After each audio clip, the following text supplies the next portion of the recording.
Hi friends, आपण मैंने केमिति अछंती? आशा करछि आपण मैंने बहुत भलरे थिबे। मु भी भलरे अछि। आपण मानक सहित मोटे रेसिपी शेयर करे जाउछि। ये होछि पोड़पिठा। मु तो खाउथली से पोड़पिठाटा। एटा होछि के फुल के कहि परिबे? एटा होछि कंचन फुल। आम पटे कंचन फुल कहते, आपण एरिया रे कोन कहते तो मु जानिनी। आपण एरिया जहा कहते तो कमेंट रे मते कहिबे। ए फुलटी बरा कर खाइले बहुत भल लागे। जमीते आम कखारू फुल पिठ कर खाते सेमती एटा हुए, बहुत टेस्टी लगे। आपण मैंने रेसिपी देखु, कंटिन्यू करते वीडियो, तापर आप जानीपर रेसिपी केते टेस्टी। प्रथम फुल गुड़िक सब आणिक एमती छड़ेदेवे। ता मझे जो केसर टाइप थी फोपाड़ी देवे। भल भाव बाछिकी गोटे जगह रखिने।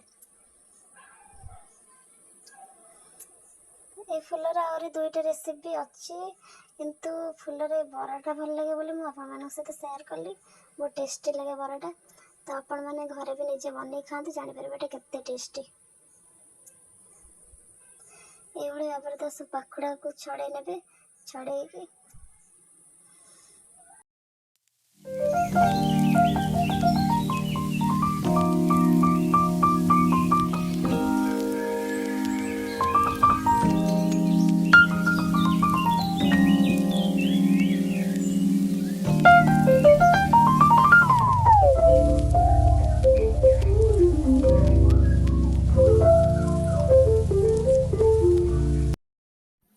गोटे बाउल में मु पाखापाखि 100 ग्राम बेसन नहीं, ताथरे मु हाफ चम्मच लुण देछि,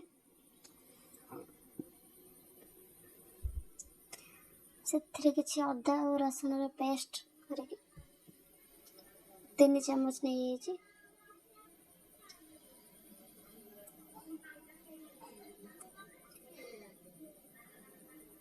हाफ चम्मच हल्दी गुंड,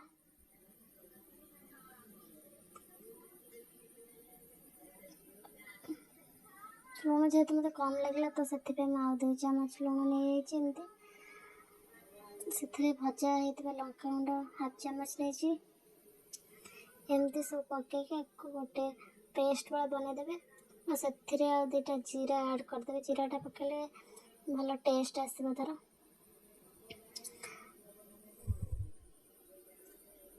देखते केमती बरा गुड़ा हो तो मिक्स कलापर तो फुल जो थी पकईके एमती बरा करदे। देखते केते सुंदर देखा आमर ए बरा होगी रेडी होगला। केते सुंदर देखा देखु। देखा जिते सुंदर खावाई भी से स्वादिष्ट लगे। आपण मैंने निजे घरे बनाते खाते। देखते किपर बराटा।